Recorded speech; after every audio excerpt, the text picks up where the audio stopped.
जय जय सीताराम। आज मैं आप लोगों के बीच में भगवान राम और केवट के प्रसंग के साथ उपस्थित हूँ। यदि आशा लगे, अच्छा लगे तो आप लोग अपने कमेंट के माध्यम से बताइएगा।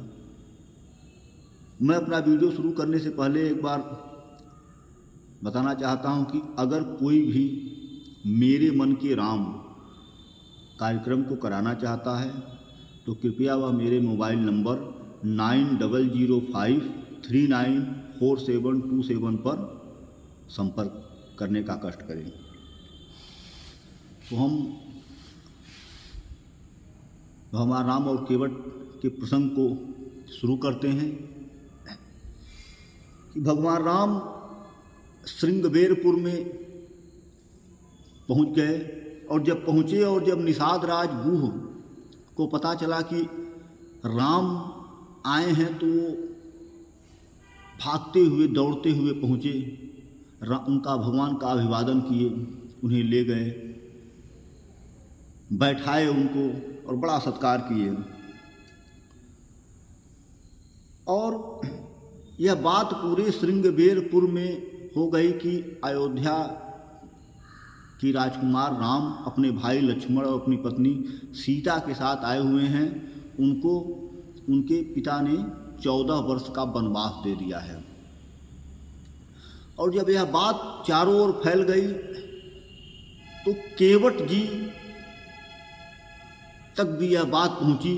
और जब पहुंची तो केवट जी भी अपना सब काम छोड़ करके और राम जी का दर्शन करने के लिए आए। जब केवट राम जी के सामने आए और जब पहली बार केवट ने राम जी को जब देखा तो जब केवट से और भगवान श्री राम की जब आंखें मिलती हैं, जब आई कांटेक्ट होता है तो प्रभु मुस्कुराते हैं। और प्रभु ऐसा मुस्कुराते हैं जैसे लग रहा है कि किसी बहुत ही अपने परिचित व्यक्ति को देख करके कोई जिस प्रकार से मुस्कुराता है उसी प्रकार से प्रभु केवट को देख करके मुस्कुराते हैं।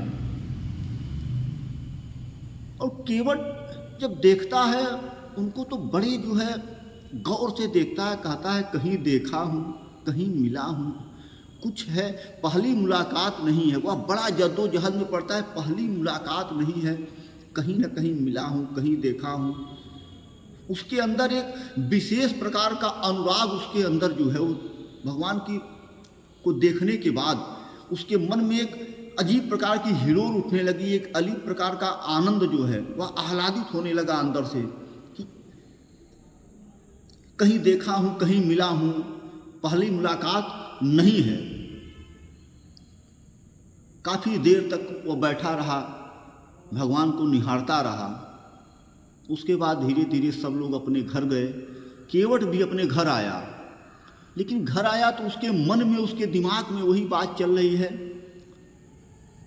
कि इनसे मैं कहीं मिला हूँ, कुछ हमारे इनके बीच वार्तालाप हुआ है, कुछ बात हुई है, लेकिन उसके वह ध्यान नहीं आ रहा है कहाँ मिला हूँ, कहाँ वार्तालाप हुआ है, क्या हुआ है। जब रात्रि में केवट जब सोने गया, जब केवट को नींद लगी तो नींद में वह क्या देख रहा है कि वही राम जी केवट के सामने खड़े होकर के और मुस्कुरा रहे हैं।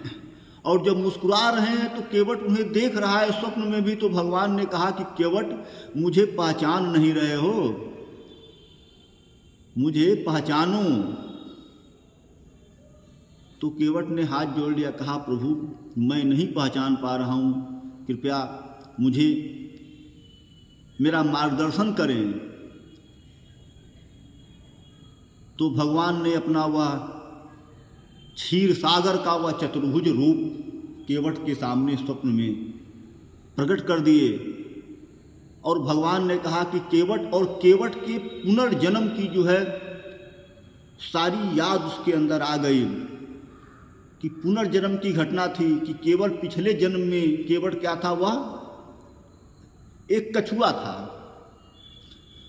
तो भगवान क्षीर सागर में शेषनाग की सैया पर पड़े हुए लेटे हुए थे और माता लक्ष्मी उनके चरणों को दबा रही थी। तो केवट जो पूर्व जन्म में कछुआ था वह आया, उसके मन में यह इच्छा हुई कि चल करके और प्रभु के चरणों को छू लूं। और वो केवट जब प्रभु के चरणों को छूने के लिए जब बढ़ा ज्यों आगे, तब तक लक्ष्मी जी ने हटा दिया। जब दूसरे तरफ से बढ़ा तब तक शेषनाग जी ऊपर से फुफकारे और वह, तो इस प्रकार से इधर लक्ष्मी जी उधर शेषनाग जी दोनों लोग केवट को, जो केवट कच्छप रूप में है, उसको मिलने नहीं दिए। वह बड़ा व्याकुल हुआ। जब बहुत व्याकुल हो गया तो भगवान नारायण समझ गए कि हमारा भक्त जो है हमसे मिलना चाह रहा है, लेकिन आज परिस्थिति ऐसी नहीं है कि ये हमसे मिल पाएगा। इसीलिए भगवान केवट के अंदर प्रवेश किए और केवट जो वह कच्छप रूप में था उसके अंदर प्रवेश किए। और भगवान ने कहा कि हे मेरे परम प्रिय भक्त, मैं तुम्हारी भक्ति भावना से बहुत ही आह्लादित हूँ, बहुत ही गदगद हूँ, परंतु आज तुम मेरे चरणों का स्पर्श नहीं कर सकते हो, परंतु अगले जन्म में त्रेता युग में जब मैं राम के रूप में अवतार लूंगा तब तुम्हारी यह इच्छा जरूर पूर्ण होगी। तो हे केवट, तुम वही कच्छप हो और मैं वही क्षीर सागर का मैं पहचानूं। तब केवट पहचान गया और केवट हाथ जोड़कर स्वप्न में कहा, हे प्रभु मुझे क्षमा करिए, मैं आपको पहचान नहीं पाया, मैं आपका।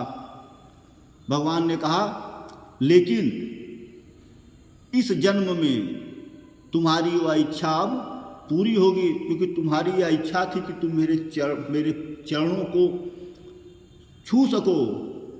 इस जन्म में तुम्हारी अब वह इच्छा पूरी होगी, लेकिन मेरी बात को ध्यान से सुनो। केवट हाथ जोड़ लिया। स्वप्न में केवट हाथ जोड़ करके प्रभु से सामने खड़ा है। तो प्रभु ने कहा, हे केवट, कल मुझे गंगा के उस पार जाना है और मैं तुम्हारी ही नाव से उस पार जाऊंगा, लेकिन तुम नाव लेकर के आना। लेकिन मैं कितना भी मैं कहूँ, कितना भी निवेदन करूँ, कुछ भी कहूँ, लेकिन तुम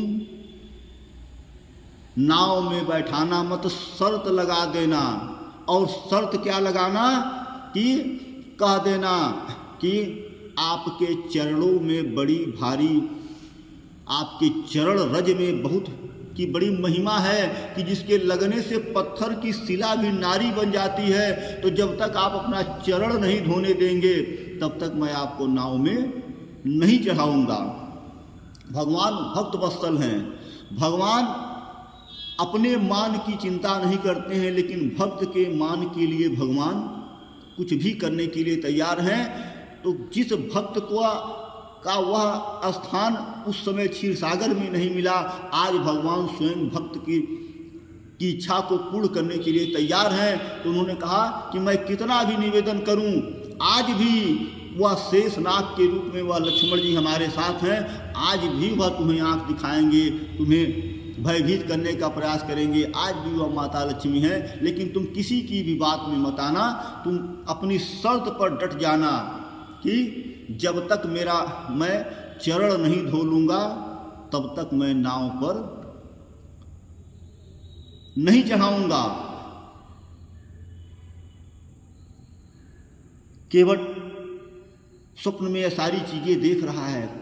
स्वप्न में एकदम आह्लादित हो गया, रोने लगा और रोते रोते रोते रोते स्वप्न में उसकी नींद खुल गई। वो बैठ करके केवट रो रहा है। केवट की पत्नी देखी, सभी लोग ऐसे, केवट क्या हुआ, क्यों रो रहे हो, क्या बताए क्यों रो रहे हैं। किसी को कुछ नहीं बताया, कहा बस वैसे ही रो रहा हूं। क्यों? वह अपने मन, उसके मन में जो आनंद, जो परम ब्रह्म से मिलन का जो आनंद होता है, उस आनंद को किसी को बता नहीं कोई सकता है। किस प्रकार से जैसे किसी गूंगे व्यक्ति को सबसे अच्छा फल खिला दिया जाए और पूछा जाए कि फल का स्वाद कैसा है, तो वह नहीं बता पाएगा। क्यों? क्योंकि उसके पास वाणी नहीं है बताने के लिए। ज्यों गूंगा मीठे फल को रस अंतर्गत ही भावे, अपने मन में अनुभव करेगा, आनंद से विभोर हो जाएगा, उसके स्वाद से एकदम से आह्लादित हो जाएगा, लेकिन बता नहीं पाएगा। वही अवस्था केवट की है। केवट मन ही मन आह्लादित हो गया है, प्रसन्न हो गया है। ईश्वर ने स्वयं आकर के अपने मिलने का मार्ग बता दिया है। इससे आनंद क्या हो सकता है? जिस ब्रह्म को ढूंढने के लिए लोग जन्म जन्मांतर तक तप करते हैं, जिस ब्रह्म को पाने के लिए लोग कितनी कठिन तपस्या करते हैं, और वह ब्रह्म स्वयं केवट के सामने आकर के और वह कह रहा है ब्रह्म कि मुझे तुम कैसे पाओगे, अपने पाने का मार्ग स्वयं वह परम ब्रह्म। यह देखिए केवट का भाग्य कि जन्म जन्म मुनि जतन करावा, अंत समय मुख राम न आवा। और वह ब्रह्म स्वयं केवट के सामने जा करके और बता रहे हैं कि मैं कैसे तुम मुझे पाओगे। तो धन्य है केवट, और केवट के नेत्रों से अविरल अश्रु बह रहे हैं। केवट ने किसी को कुछ नहीं बताया। सुबह हुआ, भगवान को गंगा पार जाना है, और केवट ने आकर के अपनी नाव गंगा में लगा दी। देखिए भगवान एक बार भगवान को पूर्ण समर्पण कोई कर दे, उसके बाद भगवान उसके सारे दुख को, उसकी सारी समस्या को अपनी समस्या बना लेते हैं। बस खाली एक बार सच्चे मन से वह कह दे कि सौंप दिया इस जीवन का सब भार तुम्हारे हाथों में, अब जीत तुम्हारे हाथों में, अब हार तुम्हारे हाथों में।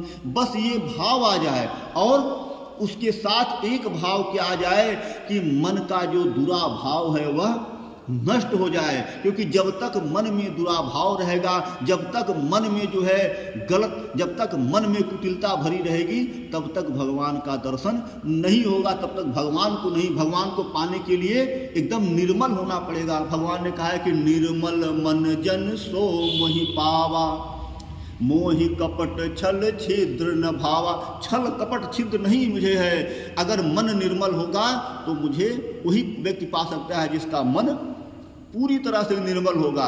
ये बताइए, मन निर्मल नहीं है। अगर हमें दूध लेने जाना है तो हम पात्र को पहले खूब साफ करते हैं, कि पात्र को चमका देते हैं। क्यों? क्योंकि पात्र अगर गंदा रहेगा तो उसमें अगर दूध पड़ेगा तो वह दूध हट जाएगा। उसी प्रकार से हमें अगर अपने मन में ईश्वर को बैठाना है तो उसके पहले अपने मन को उसी पात्र के समान मांजना पड़ेगा। क्योंकि हमारे मन में क्या है? हमारे मन में छल दंभ द्वेष पाखंड झूठ अन्याय, ये सारी चीज़ें हमारे मन में, हमारे अंतस्थल में अपना जगह बना करके बैठी हुई हैं। तो इन सारी चीज़ों को माज करके भाव से, भक्ति भाव से, जब भक्ति के भाव में जब लगेंगे तो ये सारी चीज़ें अपने आप भागने लगेंगी निकल करके। तो भक्ति के भाव से माज करके चमका देना है कि मन में क्या आ जाए? मन में दया आ जाए, मन में करुणा आ जाए, मन में क्षमा आ जाए, मन में सत्य आ जाए, मन के अंदर न्याय आ जाए, और अन्याय और दया, लोभ मोह है सब मन के अंदर से निकल करके भग जाएं। तो आज केवट के पास क्यों भगवान स्वयं चल करके आए हैं? कि केवट बड़ा निर्मल है, केवट के मन में कोई मल नहीं है, भक्ति भाव से केवट लीन है। मन उसका एकदम शीशे की तरह, एकदम गंगा के जल की तरह से पवित्र है। इसीलिए भगवान स्वयं आकर के और केवट को अपने स्वयं को प्राप्त करने का मार्ग, देखिए भगवान किसी को जल्दी स्वयं को प्राप्त करने का मार्ग नहीं बताते हैं, लेकिन भगवान ने केवट को स्वयं को प्राप्त करने का मार्ग। तो जब भगवान सुबह गंगा के किनारे जब पहुंचे तो केवट जी नाव लगाए हुए हैं, भगवान को उस पार जाना है। तो भगवान ने केवट ने हाथ जोड़कर केवट जी से निवेदन किया कि हे केवट भैया, मुझे अपनी नाव से आप गंगा के उस पार पहुंचा दीजिए। केवट तो विवल है, केवट के नेत्रों से तो अश्रु गिर रहे हैं, लेकिन भक्त और भगवान का मिलन होने वाला है। और भक्त और दुनिया का सबसे बड़ा मिलन, सबसे बड़ा संगम क्या है? भक्त और भगवान का मिलन। क्योंकि सबसे ज़्यादा आनंद जब एक भक्त का अपने भगवान से मिलन होता है तो सबसे ज़्यादा आनंद वह उसी को कहा जाता है परम आनंद, परम ब्रह्म का आनंद। उतना बड़ा आनंद दुनिया में कोई है ही नहीं, और वह आनंद आज केवट जी को मिलने वाला है। तो जब भगवान कहते हैं कि मांगी नाव न केवट आना, भगवान क्या कर रहे हैं? भगवान ने केवट जी से नाव को मांगा, भगवान ने प्रार्थना किया। भगवान आदेश नहीं दिए कि हे केवट नाव लेकर के आ जाओ। क्यों? क्योंकि भगवान जान है तो भक्त है, भगवान ने सारी चीज़ें पहले ही बता दी हैं। तो मांगी नाव न केवट आना, भगवान हाथ जोड़ करके कहे हे केवट जी आप अपनी नाव लेकर के कृपया आ जाइए, तो हम लोगों को उस पार पहुंचा दीजिए ताकि हम लोग आगे। तो केवट जी कहे नहीं, कहीं तुहार मरम मैं जाना। तो केवट जी ने कहा कि हे प्रभु मैं नहीं आऊँगा, क्योंकि मुझे आपका मर्म मालूम हो गया है। और जब उन्होंने कहा कि आपका मर्म मालूम हो गया है तो सारे लोग सन लक्ष्मण जी, सीता जी, सारे लोग कि केवट कौन सा मर्म जान गया। केवट, सारे देवी देवता जो अदृश्य रूप में वहाँ उपस्थित हुआ कह रहा है केवट कौन सा मर्म जान गया। कह रहा है कि तुम्हारा मर्म मैं जाना। तो चूंकि भगवान सब कुछ पहले से फिक्स था, तो भगवान ने कहा केवट से, क्योंकि भगवान और केवट की गुप्त वार्ता हो रही है, उसको कोई नहीं समझ रहा है, उसको सिर्फ भगवान समझ रहे हैं। क्योंकि जब भक्त और भगवान की जब गुप्त वार्ता होती है, जब भक्त का भगवान से मिलन होता है, तो दुनिया का कोई नहीं समझ पाता है कि, क्योंकि वह एक बड़ी दिव्य घटना होती है। और उस दिव्य घटना का दो ही लोग साक्षी होते हैं, एक वह भक्त होता है, दूसरा वह भगवान होता है। तो जब भक्त और भगवान का मिलन होने वाला होता है, जब होता है तो कोई नहीं जान पाता है। तो केवट जी का और राम जी का, भक्त और भगवान का गुप्त संवाद हो रहा है, जिसको कोई नहीं जान पा रहा है, क्योंकि भगवान के मार्गदर्शन में केवट जी चल रहे हैं। केवट और दुनिया के सारे लोग भगवान के मार्गदर्शन में चलते हैं, लेकिन बस समझने की बात है कि हमें भगवान का मार्गदर्शन कैसे मिल रहा है।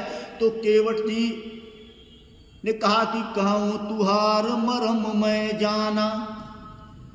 तो भगवान भी हाथ जोड़ लिए कि हे भैया केवट कौन सा मर्म जो है। लेकिन भगवान ने कहा कि कोई गुप्त बात मत बताना, यह मत कह देना कि आप तो साक्षात नारायण के अवतार हैं। क्षीर सागर में जो मैंने स्वरूप देखा था आप वहीं, क्योंकि यह दुनिया है, हाँ मैं नर लीला करने आया हूँ और इस बात का ज्ञान सिर्फ तुम्हें है, क्योंकि तुम मेरे बड़े ही प्रिय भक्त हो, इसलिए मैंने वह चीज तुम्हें अपने दिव्य रूप का दर्शन दिखाया है। इसलिए यह मत कहना, सांसारिक बातों को कहना जो संसार को पता है। तो केवट जी ने हाथ जोड़ कहा क्या मर्म जान गए बताइए। तो केवट जी ने कहा कि मर्म ही जान गया हूँ कि आपके चरणों की बड़ी भारी महिमा है, कि आपके चरण के रज लगते ही सुना है कि एक शिला जो है सुंदर नारी बन गई।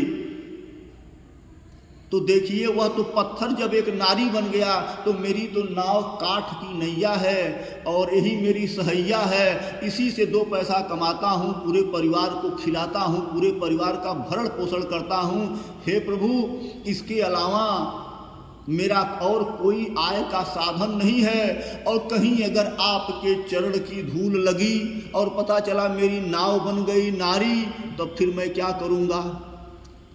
एक नारी को लेकर के तो मैं किसी प्रकार से दिन भर नाव चलाता हूं तो पेट भरता है, नाव भी नारी बन गई, तब अपने परिवार का पालन पोषण कैसे करूंगा। इसलिए यह बात मुझे पता चली है कि आपके चरणों की रज की महिमा बड़ी भारी है, इसलिए मैं आपको डायरेक्ट नाव में।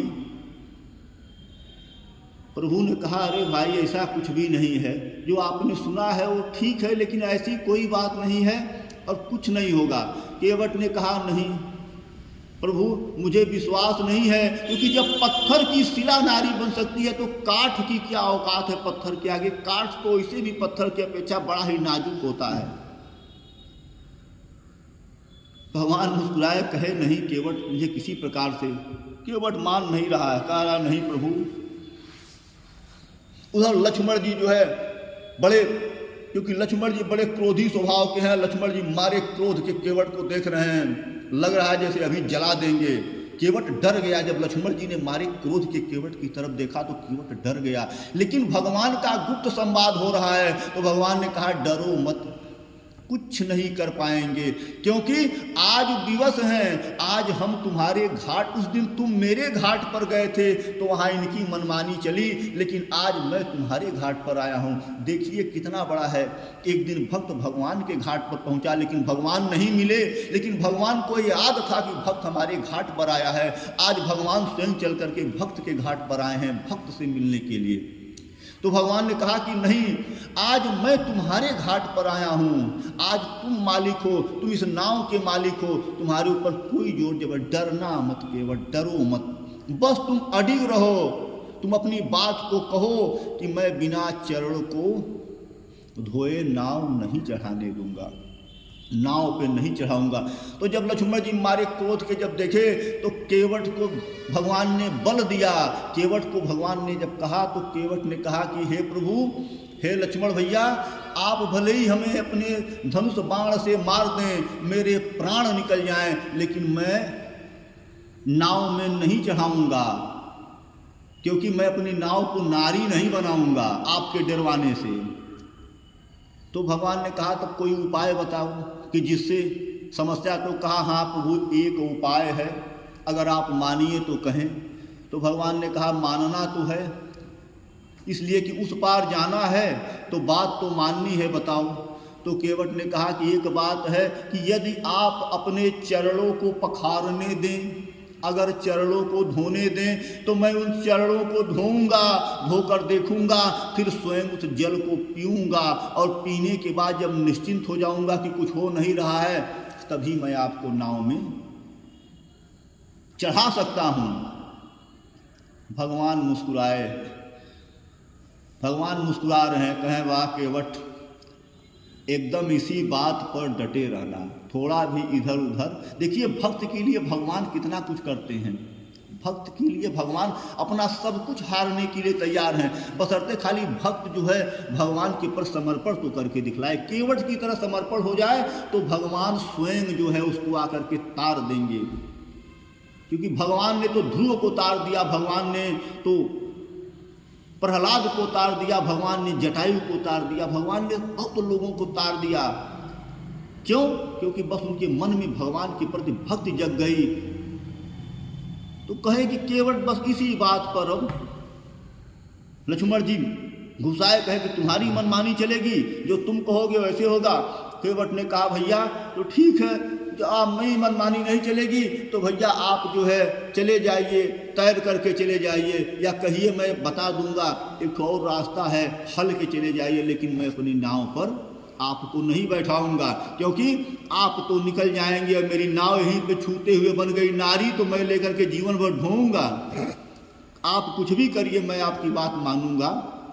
तभी है कि जब मेरी बात मानिए, कहे प्रभु देखिए मेरा किसी से कुछ है नहीं, अगर आप मेरी बात मान रहे हैं, चरण धोने के लिए कह रहे हैं, अगर तैयार हैं तो फिर मैं तुरंत 5 मिनट का काम है, धोवा लीजिए, उसके बाद मैं आपकी नाव पर आपको बैठा करके। और भगवान ने लक्ष्मण की तरफ देखा, इशारा किया, कहा धीरे से कान में कि भाई देखो बात माननी पड़ेगी, क्योंकि अब हम लोग, अब यह मत समझो कि हम अयोध्या के राजकुमार हैं, हम वनवासी हैं, हमारे पास पैसा भी नहीं है उस पार जाने के लिए को, और ऊपर से नाव वाले से झगड़ा हो गया तो जाएंगे हम लोग कैसे, इसी पार नहीं रहेंगे। इसलिए चुपचाप केवट जी की बात मान लो। उसमें कह भी क्या रहा है बेचारा, इतना ही तो कह रहा है कि पाँव को धोना है, तो पाँव धोने में क्या है, धो ले।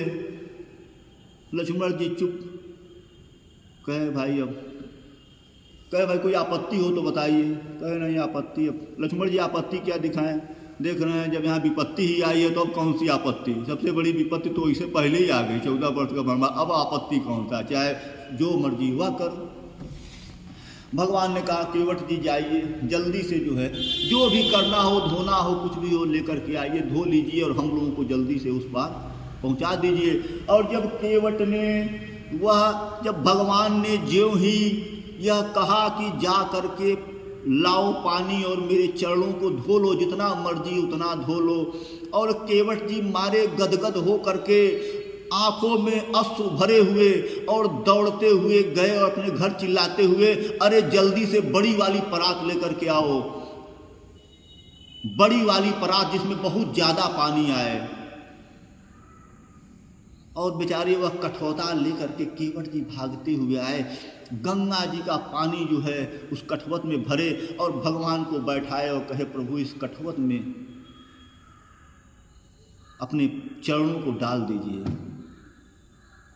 भगवान ने चरण को डाला और केवट जी ने भगवान के चरणों को दोनों हाथ से अपने पकड़ लिया और पकड़ करके इधर भगवान के नेत्रों से अश्रु बह रहे हैं, उधर केवट जी के नेत्रों से अश्रु बह रहे हैं। कोई इस बात को जान नहीं रहा, इस गुप्त रहस्य को कोई नहीं जान रहा है कि हो क्या रहा है। सब लोग तो जान रहे हैं कि यह मूर्ख केवट जो है भगवान की परीक्षा कर रहा है कि कहीं नारी मत बच जाए, लेकिन किसी को नहीं मालूम है कि यह केवट तो अपने जन्म जन्मांतर के सारे पापों को नष्ट कर रहा है।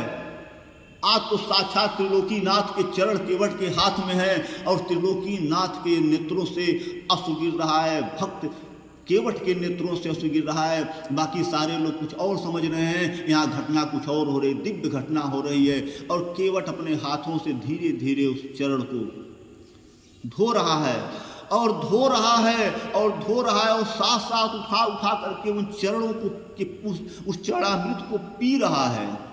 भगवान गदगद, भगवान ने कहा वाह केवट, आज तो तुम्हें वह मिला जो आज तक इस संसार में किसी को नहीं मिला है।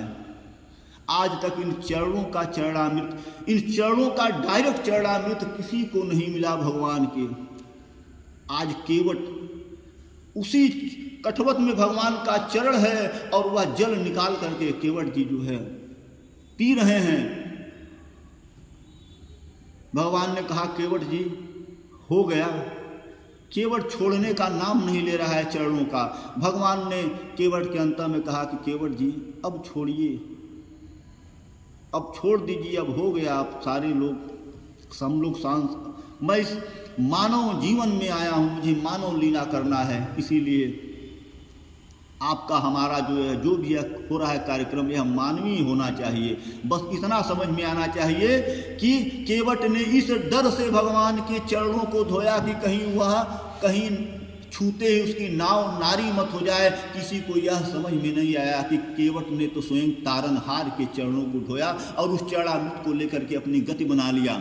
उसके बाद जब केवट ने चरण को धो लिया तो कहा कि प्रभु बस 2 मिनट रुक जाइए और मैं अभी कठवत का पानी अपने घर पे रख करके आ रहा हूं,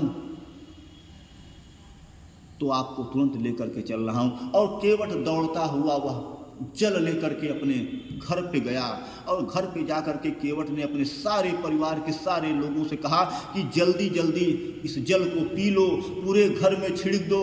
और केवट ने अपने जितने भी उसके पितृ थे, 7 पुस्त के जितने भी पितृ थे, उन सारे पितरों का नाम ले करके और केवट महाराज उस जल को जो है फेंकने लगे और सारे पितृ जो है तृप्त हो गए। और एक ही क्षण में भगवान की ऐसी कृपा हुई कि केवट के सारे जितने भी पाप थे, कई जन्मों के सारे पाप नष्ट हो गए। और केवट के कुल में जितने भी लोग किसी भी बुरी योनि में थे, प्रेत योनि में थे, किसी भी योनि में थे, वह तत्काल वह सारे लोग मुक्त होकर के और भगवान के परम धाम की तरफ। अभी केवट भगवान को अपनी नाव से उस पार नहीं उतारा, उसके पहले भगवान की लीला देखिए कि भगवान ने उसके पूरे कुल को उस पार अपने धाम में पहुंचा दिया। और जब केवट ने जब सब कार्यक्रम सारा गुप्त यह कार्यक्रम हो गया, किसी को कुछ पता नहीं, उसके बाद केवट जी आए। और जब केवट जी आए तो केवट जी हाथ जोड़ करके कहे कि हे प्रभु अब मेरी नाव पर बैठिए। और केवट जी झट नाव के ऊपर चढ़ गए और दोनों हाथ अपना कहा प्रभु आप अपने पैर को मेरे इस हाथ पर रख करके नाव पर आइए। क्योंकि जब प्रभु नाव पे चढ़ेंगे तो जब पैर अगर आप किसी के हाथ पर पैर रख रहे हैं तो सर पे हाथ रखना, अपने आप सर पर हाथ चला जाता है। और जब केवट जी ने कहा कि प्रभु इस मेरे हाथों पर अपना पैर रख करके नाव पर चढ़िए, तो देखिए क्या अद्भुत दृश्य है कि केवट का, भगवान का पैर केवट के हाथ में है और भगवान का सर केवट के सर पर है। और जिसके सर पर त्रिलोकी नाथ का हाथ हो उसका कोई जिसके नाथ दीनानाथ हो अनाथ कैसे होगा। तो भगवान ने स्वयं अपना हाथ जिसके सर पर रख दिया, उसके बारे में फिर क्या पूछना। सारे देवता, सारे देवमंडल, सभी लोग आह्लादित हैं। केवट का क्या भाग्य है कि एक हाथ में भगवान का चरण है और सर पर भगवान का हाथ है। लेकिन किसी को कुछ समझ में नहीं आ रहा है। जितने लोग देख रहे हैं सब लोगों को सामान्य घटना लग रही है। उसके बाद केवट ने भगवान को नाव में बैठाया और नाव में बैठा करके और केवट लेकर के चला गंगा जी के उस पार। जब गंगा जी के उस पार भगवान पहुंचे हैं, फिर केवट ने उसी प्रकार से भगवान को उतारा अपने हाथों में, फिर उनका चरण लिया, अपने सर पर फिर हाथ लिया, फिर भगवान उतरे, माता जानकी उतरी, लक्ष्मण जी उतरे और सारे लोग, निषाद राज गुह भी साथ में उतरे। और सारे लोग उतर करके कि उतर ठाढ़ी भय सुर शरीरेता, सिया राम गुह लखन समेता। भगवान माता जानकी, लक्ष्मण जी और निषाद राज गुह के साथ उतर करके खड़े हुए।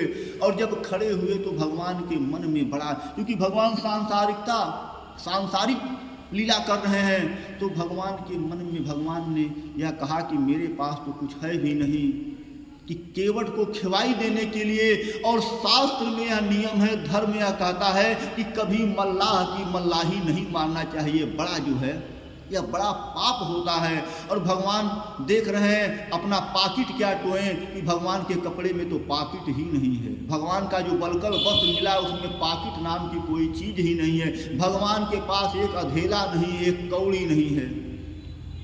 भगवान बड़ा सच्चा गए, कहे कि बेचारा उस पार से इस पार हम आ गए, लेकिन अगर कुछ नहीं देंगे तो संसार क्या कहेगा कि राम जो है गंगा के पार चले गए और केवट को खाली हाथ भेज दिए। यह तो बड़ी मर्यादा का ताड़ मर्यादा हो जाएगी, क्योंकि ऐसा नहीं होता है। कुछ न कुछ बिना दिए मैं कैसे चल सकता हूँ। भगवान सकुचा करके और बार बार जो है देख रहे हैं, ऊपर देख रहे हैं, नीचे देख रहे हैं, सीता जी की तरफ जो है। और जब भगवान ने सीता जी की तरफ देखा तो माता जानकी तुरंत समझ गई प्रभु के मन की बात कि प्रभु बड़े संकोच में हैं कि क्या दूं, केवट को क्या दूं, कुछ है ही नहीं। और जब माता ने देखा तो माँ के हाथ में उंगली में एक अंगूठी थी और उन्होंने वह अंगूठी निकाल करके और प्रभु को दे दिया और कहा कि हे स्वामी, यह अंगूठी केवट जी को खिवाई में दे दीजिए। और जब वह दी तो भगवान ने जैसे ही वह अंगूठी केवट जी को कहा कि हे केवट, कुछ है नहीं, खिवाई के रूप में अंगूठी ले लो। और ज्यों ही भगवान ने कहा त्यों ही केवट जो है भगवान के चरणों पर लौट गया। कहा प्रभु इतना मुझे मत अब गिराइए कि मैं इस संसार में मुंह दिखाने लायक नहीं रह जाऊं। माता की उंगली की अंगूठी मैं खिवाई में, मैं इतना अधम हूं, मैं इतना गिरा हूं। हे प्रभु, मैं गरीब हूं, लेकिन मैं इतना नीच नहीं हूं, मैं इतना पातकी नहीं हूं कि माँ की उंगली ले लूं। अरे वह पुत्र कौन जो अपनी माँ की उंगली में एक अंगूठी डाल मत पाए। उस पुत्र को 100 जन्म तक पाप लगेगा जो अपनी माँ की अंगुली की अंगूठी निकाल करके और ले ले। उन्होंने हाथ जोड़ लिया, कहा कि हे प्रभु, मुझे क्या नहीं मिला। और कहे प्रभु अब मेरे धैर्य का बांध टूट रहा है। केवट कहा मुझे क्या नहीं मिला, अब कछुनाथ न चाहिए मोरे, दीन दयाल अनुग्रह तोरे। बोला हे प्रभु कुछ नहीं चाहिए, क्या नहीं मिला, अब मुझे क्या चाहिए। अरे जो 100 जन्म लेकर के लोगों को जो मिलता है, जो बड़े बड़ी साधना के बाद, बड़ी बड़ी तपस्या के बाद मिलता है, वह सारी चीज़ें तो आपने दे दी। आपने तो हमारे पूरे कुल को तार दिया। मैंने तो आपको सिर्फ गंगा के पार पहुंचाया, आपने तो मेरे पूरे कुल को इस संसार रूपी भवसागर के पार पहुंचा दिया और मुझे जीते जी अपने धाम में जाने का मार्ग मेरा प्रशस्त कर दिया। हे प्रभु परिवार, अब मुझे क्या चाहिए? अब मुझे कुछ भी नहीं चाहिए। यह भगवान से वार्तालाप जो है केवट का हो रहा है, अंतः वार्तालाप हो रहा है भगवान में और केवट में। लेकिन प्रभु बोले सांसारिक भाषा में बोले कि नहीं केवट, बिना मजदूरी दिए, बिना खिवाई दिए जाने का कोई प्राविधान नहीं है, कोई नियम नहीं है, धर्म के विरुद्ध है, इसीलिए तुमको लेना ही पड़ेगा। और जब भगवान ने ऐसा कहा तो केवट हाथ जोड़ करके खड़ा हो गया, कहा ठीक है प्रभु, अगर यही नियम है कि बिना खिवाई दिए पार नहीं हो सकते हैं तो मेरी एक छोटी सी विनती है, उसको सुन लीजिए, मैं खिवाई ले लूँगा। भगवान ने कहा कि ठीक है बताओ। तो केवट ने क्या कहा कि फिरती बार प्रभु जो कछु देवा, सो प्रसाद मैं सिर धरि लेवा।